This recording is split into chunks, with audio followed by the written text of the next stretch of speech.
రేపటి నుంచే ఏపీలో నామినేషన్ల పర్వం షురూ కాబోతోంది. ఉదయం 9 గంటలకు గెజెట్ నోటిఫికేషన్ ఇస్తారు. ఆ తర్వాత నుంచి నామినేషన్స్ ని స్వీకరిస్తారు. ఈ నెల 25 నామినేషన్లకు లాస్ట్ డేట్. 26న స్క్రూటినీ చేస్తారు. 29న నామినేషన్ల విత్డ్రాకు లాస్ట్ డేట్. పోలింగ్ మే 13న జరగబోతోంది.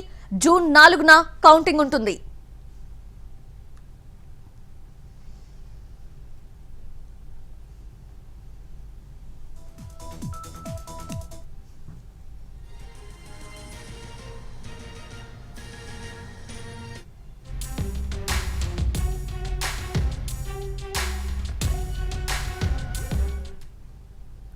ఇప్పటికే అన్ని పార్టీల నేతలు ముహూర్తాలవి చూసుకున్నారు. పేరు బలం, గ్రహ బలం చెక్ చేసుకొని టైం కూడా ఫిక్స్ చేసుకున్నారు.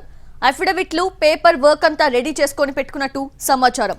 అవసరాన్ని బట్టి 2-3 సెట్ల నామినేషన్స్ వేయడానికి కూడా రెడీ అయ్యారు. సీఎం జగన్ ఈ నెల 25న పులివెందుల అసెంబ్లీకి నామినేషన్ వేస్తారు అని పార్టీ వర్గాలు చెబుతున్నాయి. అంతకు ముందే 22వ తేదీన జగన్ తరపున ఒక సెట్ నామినేషన్ అవినాష్ రెడ్డి వేస్తారు అని చెబుతున్నారు.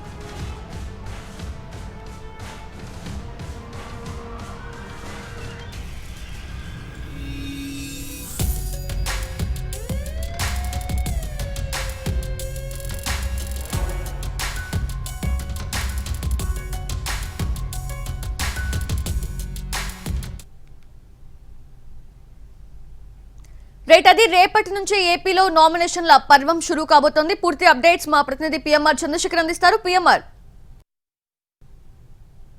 ఏపీ ఎన్నికల షెడ్యూల్ ఇప్పటికే విడుదలైంది. పూర్తి స్థాయిలో అభ్యర్థులను కూడా అన్ని పార్టీలు ప్రకటించేసిన పరిస్థితి. ఒకవైపు తెలుగుదేశం, జనసేన అలాగే బీజేపీ 3 పార్టీలు ఎన్డీఏ కూటమిగా ఏర్పడి ఎన్నికల గోదాలోకి దిగితే ఒంటరిగా వైసీపీ ఎన్నికల గోదాలోకి దిగి తన అదృష్టాన్ని పరీక్షించుకోనుంది. సో ఈ నేపథ్యంలో పూర్తిగా ఇప్పటికే ఎన్నికల షెడ్యూల్ వచ్చేటంతో అన్ని పార్టీలు కూడా అభ్యర్థులను ప్రకటించేశాయి. సో బీఫామ్లు కూడా ఇప్పటికే జనసేన పార్టీ తన అభ్యర్థులందరికీ కూడా బీఫామ్లు ఇచ్చేసి నామినేషన్లకి అన్ని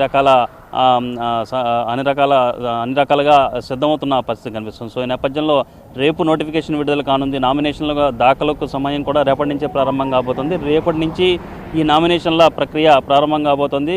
ఈ నెల 25వ తేదీ వరకు నామినేషన్లు స్వీకరిస్తారు. సో ఓవరాల్గా చూస్తూ ఉంటే రేపు ఉదయం 11 గంటల నుంచి రిటర్నింగ్ అధికారులు కావచ్చు, ఎన్నికల సిబ్బంది నామినేషన్లు స్వీకరిస్తారు. నామినేషన్లు వేసిన దగ్గర నామినేషన్లకు సంబంధించిన అన్ని రకాల ఏర్పాట్లను క్షుణ్ణంగా పరిశీలించాలి. దీనికి సంబంధించి నామినేషన్ల ఏర్పాటు సమయంలో ఎటువంటి చర్యలు తీసుకోవాలి, ఎటువంటి పద్ధతులను పాటించాలన్న అంశానికి సంబంధించి కూడా ఇప్పటికే ఈసీ గైడ్లైన్స్ ప్రకటించింది. భారీ ఎత్తున నామినేషన్ కార్యక్రమానికి తరలి రాకుండా అన్ని రకాల చర్యలు తీసుకురావడంతో పాటుగా నామినేషన్ దాఖలకు లోపలకు పెద్ద ఎత్తున కాకుండా కేవలం పరిమిత సంఖ్యలోనే నామినేషన్ల దాఖలకు అభ్యర్థితో పాటు పరిమిత సంఖ్యలోనే కొంతమందిని లోపలికి అలౌ చేయాలని ఆదేశాలు జారీ చేసిన నేపథ్యంలో దానికి అనుగుణంగా అన్ని రకాల ఏర్పాట్లు అన్ని రకాల చర్యలు తీసుకుంటున్న పరిస్థితి ప్రభుత్వ యంత్రాంగం వైపు కనిపిస్తుంది. సో ఈ క్రమంలో రేపు 11 గంటల నుంచి నామినేషన్ల ప్రక్రియ ప్రారంభం కాబోతుంది. నామినేషన్ల వేసే ప్రాంతాల్లో కూడా పూర్తి స్థాయిలో సీసీ కెమెరాలను ఏర్పాటు చేసి అన్ని రకాల జాగ్రత్త చర్యలు తీసుకున్న పరిస్థితి కనిపిస్తుంది. నామినేషన్లు వేసే సందర్భంలో వీళ్ళందరూ కూడా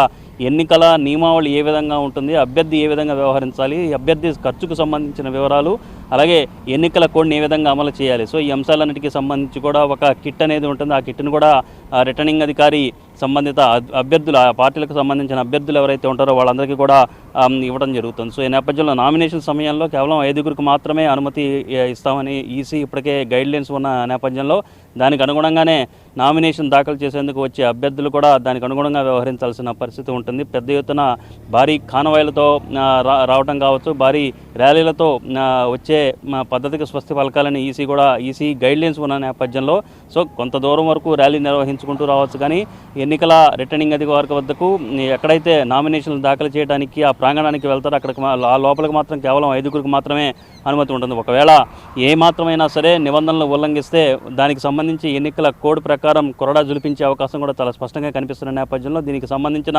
పూర్తిస్థాయి పర్యవేక్షణను చేయాల్సిందిగా ఎన్నికల సిబ్బందికి ఈసీ కూడా ఆదేశాలు జారీ చేసిన పరిస్థితి కనిపిస్తుంది. నామినేషన్ల స్క్రూటినీ 26వ తేదీన ఉంటుంది. సో ఈ నేపథ్యంలో 26వ తేదీ వరకు అర్హులైన అభ్యర్థులు ఎవరు ఉన్నారన్న అంశానికి సంబంధించి కూడా ఒక జాబితాని ఎన్నికల సంఘం విడుదల చేయబోతుంది. ఆ తర్వాత నామినేషన్ల విత్డ్రాయల్స్కి సంబంధించిన తేదీ 27వ తేదీన ఉంటుంది. సో ఆ నామినేషన్ల విత్డ్రాయల్కి సంబంధించిన వ్యవహారం కూడా ముగిసిపోయిన తరువాత ఇక అభ్యర్థుల తుది జాబితాను ఎవరైతే పోటీలో ఉంటారో వాళ్ళకి సంబంధించిన అభ్యర్థుల తుది జాబితాను విడుదల చేసే అవకాశం కనిపిస్తుంది. సో ఈ క్రమంలో 27, 28 తేదీలు కొంత శని ఆదివారాలు కావడంతో 29వ తేదీన ఈ అభ్యర్థులకు సంబంధించిన సింబల్ కేటాయింపు అనేది జరుగుతుంది.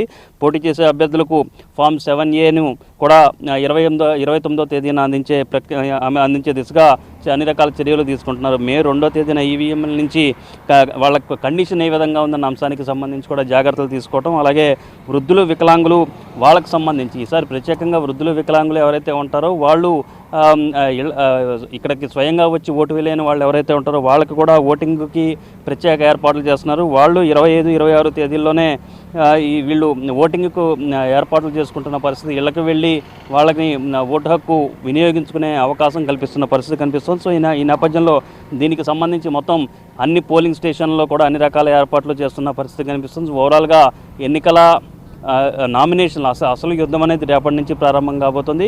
సో రేపటి నుంచి ఇంకా ఎన్నికల ప్రక్రియ జోరు కనిపిస్తుంది. పార్టీలు కూడా మరింత జోష్గా వెళ్లే ప్రయత్నం చేస్తాయి. ఎన్నికల ప్రచారాన్ని మరింత ముమ్మరం చేస్తాయి. ఇప్పటికే అధికార పార్టీ కావచ్చు, ప్రతిపక్ష పార్టీలకు సంబంధించిన అధినేతలు అలాగే ముఖ్యమైన నేతలందరూ కూడా నామినేషన్లు ఎప్పుడెప్పుడు వేయాలన్న అంశానికి సంబంధించి కూడా ముహూర్తాలు కూడా ఫిక్స్ చేసుకున్న పరిస్థితి కనిపిస్తున్న నేపథ్యంలో సో రేపటి నుంచి అసలు యుద్ధం ప్రారంభం కాబోతుంది. కెమెరామెన్ లక్ష్మణ్తో జనశేఖర్, NTV, అమరావతి.